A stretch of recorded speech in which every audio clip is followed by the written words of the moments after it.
নমস্কাৰ বন্ধু বান্ধৱীসকল, নৱতক ইউটিউব চেনেললৈ সকলোকে স্বাগতম জনাইছোঁ। আজিৰ প্ৰথমটো খবৰ হৈছে ইউটিউবাৰ অৱয়ব ভূঞাৰ বিষয়ে। সকলোৱে জানেই যে অৱয়ব ভূঞাৰ চেনেলটো হৈছে পডকাষ্ট চেনেল আৰু অৱয়ব ভূঞাৰ চেনেলটোত ধুনীয়া ধুনীয়া পডকাষ্ট কৰি থাকে আৰু তেওঁৰ পডকাষ্টবিলাক মোৰো ভাল লাগে, ময়ো চাওঁ। আপোনালোকে অৱয়ব ভূঞাৰ পডকাষ্ট চাইনে নাই কমেণ্ট বক্সত জনাবলৈ নাপাহৰিব। অৱয়ব ভূঞাৰ টীমৰ পৰা এটা আপডেট আহিছে যে তেওঁলোকে ইণ্টাৰ্ণশ্বিপ প্ৰগ্ৰাম কৰিবলৈ গৈ আছে আৰু কলাবৰেশ্যন কৰিছে ট্ৰুথ ইণ্ডিয়া আৰু আছাম ডাউনটাউন ইউনিভাৰ্চিটিৰ লগত। এই ক্ষেত্ৰত টীম অৱয়ব ভূঞাৰ পৰা ইনষ্টাগ্ৰামত এটা আপডেট দিছে। আপডেটটো মই স্ক্ৰীণত এবাৰ দি দিছোঁ, আপোনালোকে এবাৰ চাই লওক। এতিয়া নেক্সট খবৰটো হৈছে আইচস্পীডৰ বিষয়ে। সকলোৱে গমে পায় যে আইচস্পীডে উৎপতীয়া ভিডিঅ'ৰ বাবে সামাজিক মাধ্যমত সদায় ভাইৰেল হৈ থাকে।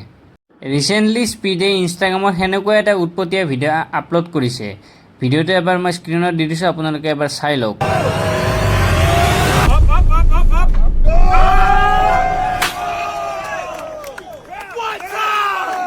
85 kilos plus 1 ton. Like your sub, baby.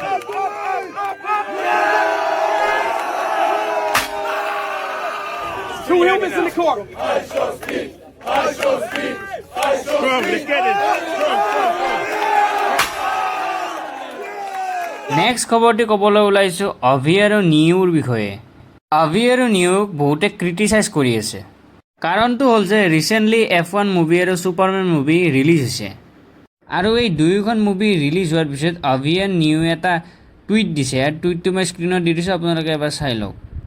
আৰু সেই টুইটটোৰ পিছত অভি এণ্ড নিউক বহুতে ক্ৰিটিচাইজ কৰিলে। বাকী টুইটকেইটাও মই স্ক্ৰীণত দি দিছোঁ, আপোনালোকে চাই লওক। এতিয়া নেক্সট খবৰটিলৈ আগবাঢ়িছোঁ।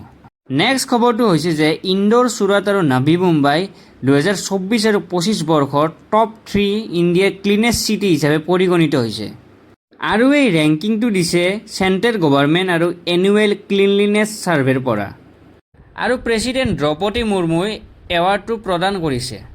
তেতিয়াহ'লে আজিৰ ভিডিঅ'টো ইয়াতে সমাপ্ত কৰিলোঁ। ধন্যবাদ।